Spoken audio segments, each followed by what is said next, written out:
कि टिकट बड़ी महंगा मिलता कि सुन के दिमगवा हिलता हो जाइब हम बत्तियां टारी के।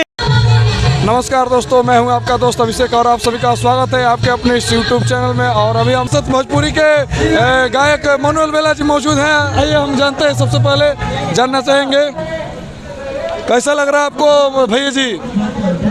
नमस्ते, प्रणाम। अभिषेक रोहतासी जी जो भी चैनल देख रहे हैं यूट्यूब, उनको दिल से प्रणाम है। और आज हम लोग अपने बहुत ही प्यारे छोटे भाई म्यूज़िक डायरेक्टर रोशन रॉक जी के तिलक में हम लोग उपस्थित हुए, उनके घर की शोभा को बढ़ाने के लिए। और सबको दिल से प्रणाम है। कैसा लग रहा है? बहुत बढ़िया। अभी तो जस्ट मैं आया हूँ, अभी और आगे देखूंगा तो बताऊंगा कैसा लग रहा है। कुछ गाना हो जाए?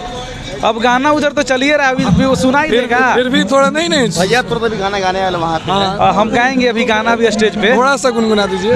आज की फिल्म हम देखब खेसारी के। सुनाऊंगा गाना, अभी आवाज नहीं पता चल रहा है। अभी आवाज वहाँ से नहीं पता चल रहा है भैया। और थोड़ा सा क्या सुना है बताइए। मौसिया वाला गाना आपका हिट हुआ था और खेसारी वाला खेसारी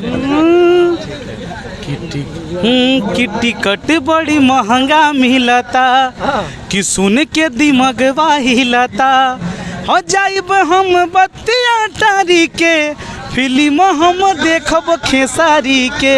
वाला एक बार थोड़ा सा कि बेटा का हाल बा तोहरा मौसी के रे।